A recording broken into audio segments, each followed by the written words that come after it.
सुना था बुजुर्गों से, जैसा राजा वैसी प्रजा। सम्राट अशोक बौद्ध बने तो पूरा भारत बौद्ध बना। आज उल्टा हो गया है। राजा की सोच प्रजा की सोच के हिसाब से तय हो रही है।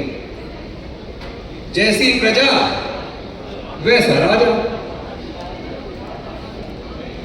डॉक्टर बाबा साहेब अम्बेडकर जी ने तो जब संविधान सभा में इस बात पे चर्चा शुरू हुई कि अब अंग्रेज जाने वाले हैं, हमें अपनी सरकार चुननी है, तो वोट का अधिकार किस किस को मिलना चाहिए।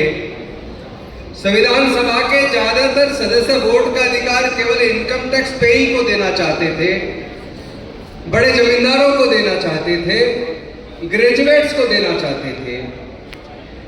तो अगर बाबा साहब चुप रह जाते तो वोट का अधिकार केवल जो ग्रेजुएट थे या जो बड़े जमींदार थे या जो इतने बड़े बिजनेसमैन थे कि इनकम टैक्स देते थे, फिर तो वोट का अधिकार उन्हीं को मिलता।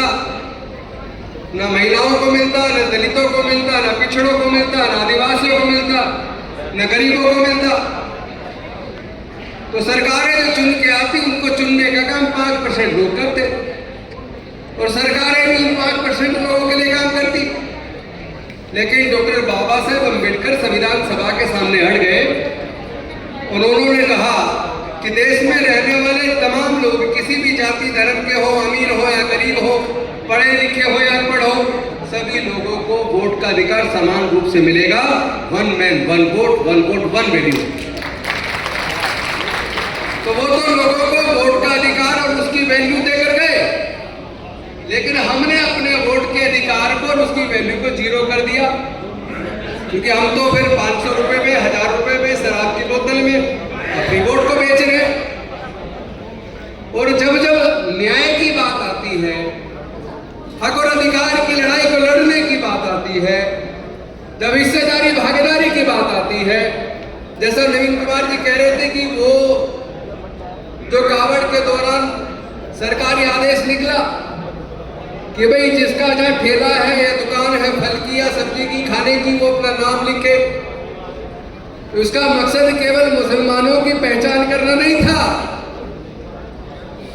उनका मकसद उन लोगों की पहचान करना था कि संविधान बचाने के लिए कौन कौन लड़ाई लड़ रहा है, संविधान के रक्षा की और सामाजिक न्याय की कौन कौन लड़ाई लड़ रहा है, जाति जनगणना की हिस्सेदारी भागीदारी की लड़ाई कौन लड़ रहा है, उनको पहचानना है, फिर उनको ठिकाने लगाना है। तो मैं साथियों आप सबसे पूछना चाहता हूं, वो जो पहचान करने वाला है बस उसको पहचान लो, वो 12% है। 12% देश के 88% को ठिकाने लगाने चला है। तो ये कमजोरी उसकी है या हमारी है? जब सामाजिक न्याय के लिए कोई बड़ा आह्वान किया जाता है तो पता चलता है संख्या से कि सामाजिक न्याय की लड़ाई को लड़ने वालों की संख्या कितनी है। उन लोगों ने नारा दिया इस बार 400 बार। ये नारा क्यों दिया था? इसमें कोई संदेह नहीं है कि वो देश के संविधान को बदलना चाहते थे।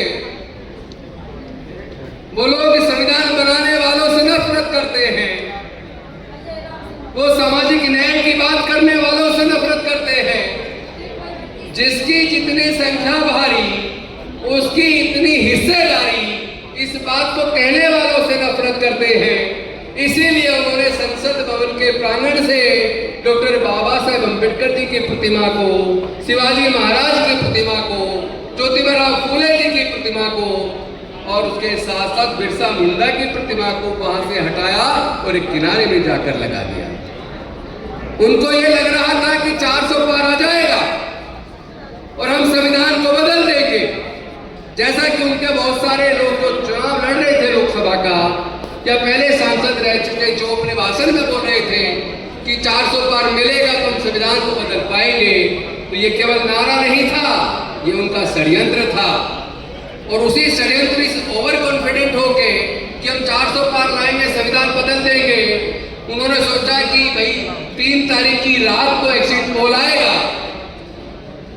और 4 को 400 पार आएगा, तो 3 की रात को रातों रात जिस वक्त एग्जिट पोल का चल रहा था काम, उसी वक्त हमारे महापुरुषों की मूर्तियों को हटाने का काम चल रहा था, ताकि इनको भी किनारे लगा दे और 400 पार लाने के बाद संविधान को भी किनारे लगा दे। लेकिन भला हो सामाजिक न्याय की लड़ाई को लड़ने वाले लोगों का, क्योंकि जो लोग यहाँ इसी कॉन्स्टिट्यूशन क्लब में अलग अलग समय पर संविधान बचाने की गुहार लगाते थे, सामाजिक न्याय की बात करते थे, हिस्सेदारी भागीदारी की बात करते थे, उसने राजनीतिक पार्टियों को विशेष रूप से इंडिया गठबंधन को बाध्य किया कि हमारे मुद्दों को आप चुनाव का मुद्दा बनाइए।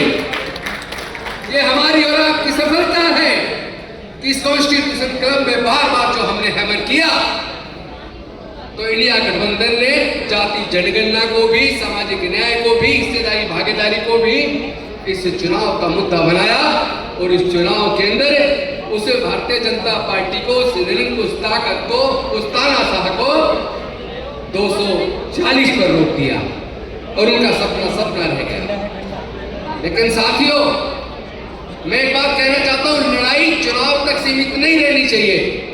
आप और हम ही लोग हैं जिन्होंने ईवीएम को मुद्दा बनाया। चुनाव से पहले 4 महीने लगातार पूरे देश के कोने कोने में जाकर हमने बताया ईवीएम के माध्यम से ये लोग चुनाव जीतते हैं। तो कम से कम इतना तो हुआ कि लोग जागरूक हुए, ईवीएम मुद्दा बना। लेट से ही नहीं, लेकिन बाद में बाकी पार्टियों ने भी ईवीएम को अपने एजेंडे में लिया, हालांकि उतनी ताकत से नहीं लिया, लेकिन उसका प्रभाव यह हुआ कि काफी हद तक पूरी तरीके से वो बेईमानी नहीं कर पाए, कुछ हद तक ईमानदारी का चुनाव भी हुआ और हम उन्हें रोकने में कामयाब हुए। लेकिन अभी दिक्कत एक और है, उसको आपको सबको समझना भी, एड्रेस भी करना है। और वो दिक्कत क्या है? जब हम लोग कॉल देते हैं कि ये बाबा साहेब की प्रतिमा और बाकी हमारे महापुरुषों की प्रतिमा वापस लगाओ, उसके लिए आंदोलन करते हैं, तो वहां पता लगता है कि 2000 लोग आए, 3000 लोग आए। अभी भी आने वाले 9 अगस्त 2024 को कॉल दी हुई है दिल्ली के अंदर जंतर मंतर हजारों हजार लोग की प्रतिमा वापस लगाओ वरना हम आंदोलन करेंगे। तो उसमें संख्या आनी चाहिए। अगर संख्या नहीं आएगी तो आप सत्ता को कंट्रोल कैसे कर पाओगे? आप इन राजनीतिक ताकतों के दबाव में कैसे ला पाओगे? ऐसे संभव नहीं है। एक कथावाचक को सुनने के लिए लाखों लोग जाते हैं, हजारों मारे जाते हैं। किस लिए मारे जा रहे हो भाई? मरने के बाद स्वर्ग मिल जाए। अरे भाई, हम तो बुद्ध को मानने वाले हैं, बाबा साहब को मानने वाले हैं, फूले साहब अम्बेडकर को मानने वाले हैं। हम ये पुनर्जन्म में भरोसा नहीं करते। हम लोग कोई आत्मा परमात्मा या हमें अगला जन्म मिलेगा वो स्वर्ग में, मरने के बाद स्वर्ग में जाए, इसमें भरोसा नहीं करते। वो हमें इस जन्म में नरक में रखे हुए हैं। हम इस बाबा साहब नरक के जीवन को स्वर्ग का रास्ता बना कर गए हैं। अब ये आपके ऊपर है, आप इस जीवन में, इसी जीवन में स्वर्ग चाहते हो या फिर अगले जन्म के लिए इन कथावाचकों को सुनने के लिए लाखों की भीड़ लगाते हो, वहां लाखों का चंदा देते हो, लेकिन जहां सामाजिक न्याय की बात आती है उस धरने प्रदर्शन में आपकी मां मर जाती है। कौन लड़ेगा इस लड़ाई को? आप कहते हो हमारे सांसद विधायक बोलते नहीं। मैं आप सबसे पूछना चाहता हूं, क्या मैं आपका विधायक नहीं हूं? मैं आज भी विधायक हूं, मंत्री भी रहा हूं। किस बात की लड़ाई लड़ रहा था मैं? सत्ता के अंदर मंत्री रहते हुए अगर मैं जाति जनगणना की बात कर रहा था, अगर 2 अप्रैल को आंदोलन में सड़क पर सबसे आगे मंत्री रहते हुए लड़ाई में आगे था, अगर 200 पॉइंट रोस्टर वाले मुद्दे पर अगर सड़क पर लड़ाई में हमारे सारे साथियों के साथ में सड़क पर था, इसका मतलब कुछ लोग हैं जो सत्ता में चाहे मंत्री हो, चाहे विधायक हो, चाहे सांसद हो, जैसा अभी विशंबरजीत निषाद जी बोल रहे थे, हमारे जैसे लोग जिंदे हैं जो सत्ता में जब जाते हैं, कुर्सी पे होते, तो वहां भी लड़ाई को लड़ते हैं। लेकिन अगर आप सब लोग एकजुट होकर ताकत बना लें, तो जो लोग चुप बैठे संसद और विधानसभा के अंदर है, उनमें भी बोलने की ताकत आ जाएगी। क्योंकि उन्हें डर लगा रहता है, अगर मैं बोलूंगा तो मेरा टिकट कट जाएगा। कौन काटेगा? कौन काटेगा? यानी 88% जिस 12% के हाथ में सत्ता सौंप रहा है, उसे अपने टिकट के कटने का डर है। अरे तुम्हारा टिकट कोई नहीं काट सकता। तुम अपने आप को इतना ताकतवर बनाओ कि 12% लोगों को टिकट काटने और देने की हिम्मत आपके अंदर हो जाए। समाज को ताकतवर बनाओ। अरे हम और आप लगभग 2500-3000 साल गुलाम रहे। इस गुलामी से बाहर डॉक्टर बाबा साहेब अम्बेडकर और हमारे बाकी महापुरुषों ने हमें बाहर निकाला, हमारे लिए पढ़ाई का रास्ता खोलकर, शिक्षण संस्थानों में रिजर्वेशन देकर, सरकारी नौकरियों में रिजर्वेशन देकर जो उन्होंने हमारे तरक्की का रास्ता बनाया था, हमारे इन्हीं सांसदों के, विधायकों के, मंत्री के रहते हुए उन्होंने ऐसी शिक्षा नीति बना दी कि सरकारी engineering college, medical college, management college, law college के अंदर भी अगर आपको 4 साल और 5 साल की डिग्री अपने बच्चे को करानी है तो 15-20 लाख रुपया आपकी जेब में होगा तो आपका बच्चा इंजीनियर बन पाएगा। इसका मतलब शिक्षा को अब छीनना नहीं है। अब मनुस्मृति की जरूरत नहीं है कि कोई मनुस्मृति दोबारा वो लागू करेंगे, बाबा साहब के संविधान को खत्म करके फिर से आपके पढ़ने के अधिकार को छीन लेंगे। वो जानते ही ये संभव नहीं है प्रजातंत्र के अंदर, लेकिन उन्होंने शिक्षा को इतना महंगा कर दिया कि पैसे के अभाव में आप अपने आप ही पढ़ाई छोड़ दोगे। 12वीं पढ़ के आप क्या बन जाओगे? कहते हैं हम एजुकेशन फ्री दे रहे हैं। अरे 12वीं तक की एजुकेशन फ्री लेकर क्या बनेंगे? हम तो तब मानेंगे सरकारें हमारी हायर एजुकेशन की फीस का खर्चा सरकारें उठाए। देश के सारे संसाधन, सारे बैंक, सारी इंश्योरेंस कंपनियां, गैस कंपनियां, पेट्रोलियम कंपनियां, एमटीएनएल, बीएसएनएल सब कुछ वो बेच चुके हैं, रेलवे, पोर्ट सब कुछ वो बेच चुके हैं। और जो बिक गया वहां आपके नौकरी के अवसर खत्म हो गए, सब कुछ प्राइवेटाइज हो रहा है। तो जब नौकरी होगी ही नहीं, यानी शिक्षा महंगा करके उन्होंने हमारे लोगों से शिक्षा छीन ली और नौकरियों को प्राइवेटाइज करके उन्होंने हमारे लोगों से भविष्य में हमारे युवाओं को मिलने वाली नौकरियां छीन ली। जब ना शिक्षा होगी ना नौकरी होगी तो हमारे राम के बच्चे क्या बनेंगे? वो मजदूर बनेंगे, और जो मजदूर बनेगा वो मजबूर बनेगा, और जो मजबूर हो जाएगा वो गुलाम हो जाएगा। इसी के ऊपर ज्योतिबा फूले जी ने कहा था, ज्ञान बिना मति गई, मति बिना नीति गई, नीति बिना गति गई, गति बिना धन गया, और धन के अभाव में हम लोग गुलाम और गरीब हो गए। तो साथियों, क्या फिर से आप अपने बच्चों को गुलाम देखना चाहते हो? आपके आचरण से, आपके व्यवहार से यही प्रतीत होता है कि आप अपने बच्चों को गुलामी की तरफ धकेल रहे हैं। कैसे धकेल रहे? मैं आप सबसे पूछना चाहता हूं, ये जो कावड़ लेने जा रहे हैं, इसके अंदर क्या किसी ब्यूरोक्रेट का बच्चा जाता है? क्या कावड़ लेने किसी ब्राह्मण बनिए ठाकुर का बच्चा जाता है? किसी पूंजीपतिया का बच्चा जाता है? किसी नेता का बच्चा जाता है? अगर जो अरबों खरबों कमा रहे हैं उनके बच्चे कावड़ लेने नहीं जाते, तो आपकी, हमारी बहन बेटी, हमारे बेटे, हमारे लोग, हमारे बच्चे ये कावड़ लेने क्यों जा रहे हैं?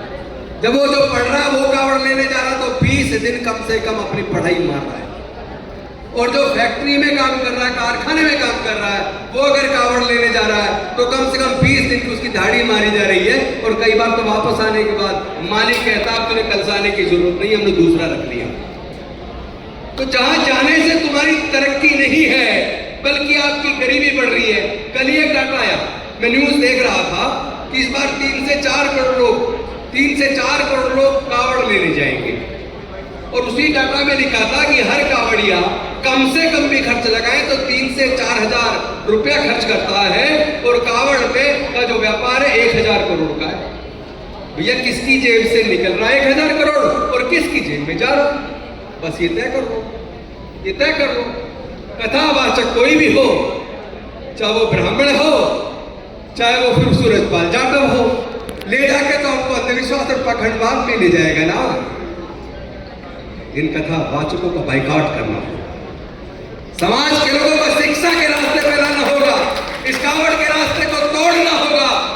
ताकत से नहीं तोड़ सकते, हमें और आपको मिलकर अपने समाज के अंदर निकलना पड़ेगा। जैसे आरएसएस के लोग जाते हैं ना, केवल आरएसएस को कोसने से काम नहीं चलेगा, उनकी कार्यशैली में अगर कोई अच्छाई है तो वो हमें ग्रहण कर लेनी चाहिए।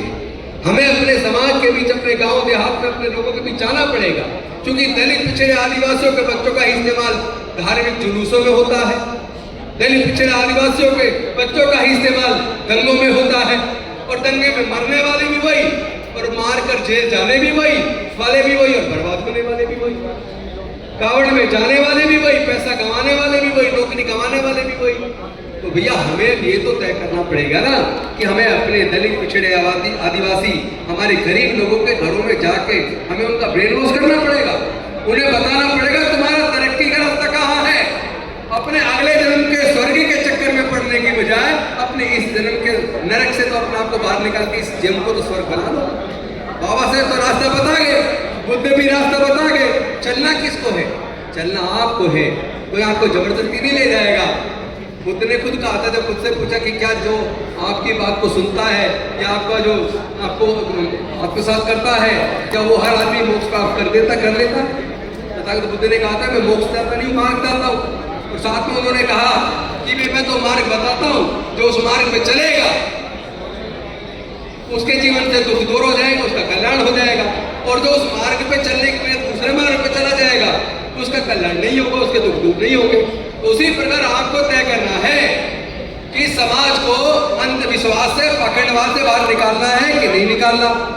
अपने बच्चों को, अपनी बहनों को, अपने बेटियों को, अपने बेटों को, जहां ये सामाजिक चर्चाएं हों वहां अपने परिवार को लाना है या केवल पुरुषों को लेकर आना है? क्योंकि आप पुरुष तो आके सुन रहे हो, आपकी पत्नी बच्चे सुन नहीं रहे, तो उन्हें कैसे पता चलेगा तुम्हारा लूटने वाला कौन है, तुम्हारी हकमारी कौन कर रहा है? तो अगर अपने लोगों को एहसास कराना है, क्योंकि आदमी निकलता है सुबह, रात को घर में जा रहा है। महिलाएं भी अब हालांकि काम धंधे वाली नौकरी में आ गई है, लेकिन अभी भी मेजोरिटी में महिलाएं घर देख रही है। तो बच्चों का लालन पालन तो माँ कर रही है, दादी कर रही है, बुआ कर रही है, बेटी कर रही है। तो संस्कार भी वही ले रही है। पड़ोस में जागरण हो रहा हो, जागरण सुनने जा रही है। कथावाचक आ रहा है, उसको सुनने जा रही है। बच्चों को साथ ले जा रही है। तो भैया संस्कार किसके सीख रहे हैं बच्चे? संस्कार उनके सीख रहे हैं। आप यहाँ लेके आओगे तो ये वाले संस्कार सीखोगे जो हम समझा रहे हैं। और अगर आप यहाँ अकेले आओगे और आपकी पत्नी जागरण में जाएगी, कथावाचक को सुनने जाएगी, तो संस्कार उनके बनेंगे। इसलिए चीज उनकी हो रही है, हार आपकी हो रही है। 12% सत्ता में काबिज है और 88% मांग रहा है कि हमें ये दे दो, हमें वो दे दो। अरे भाई, जो देने वाला है, जो फाइनेंस मिनिस्टर है भारत सरकार का या प्रधानमंत्री है भारत सरकार का, जिसने पूरे देश का बजट एलोकेट करना है, उससे मांग रहे हो, मांगने वाले बनो ना, मांगने वाले मत बनो, देने वाले बनो। तो ये आपको समझना पड़ेगा कि जो देश की नीति निर्धारित करता है ब्यूरोक्रेट, उसमें आपकी हिस्सेदारी कितनी है। जिससे न्याय मांगने जाते हैं हाई कोर्ट, सुप्रीम कोर्ट में जज होते हैं, वहां आपकी हिस्सेदारी कितनी है। जो कॉलेजियम हाई कोर्ट में और सुप्रीम कोर्ट में जज बनाने का रास्ता बनाता है, उस कॉलेजियम में आपके हाई कोर्ट, सुप्रीम कोर्ट में जज कितने हैं? तो अगर वहां आपकी हिस्सेदारी, भागीदारी नहीं है, तो आप हमेशा मांगते रहोगे लेकिन मिलेगा नहीं। लड़ाई को तेज करना पड़ेगा और ईमानदारी से करना पड़ेगा, समर्पित होकर करना पड़ेगा। तब हम लड़ेंगे भी और जीतेंगे भी, कामयाब होंगे। इन्हीं शब्दों के साथ जय भीम, जय भारत, जय संविधान, जय जय जय जय।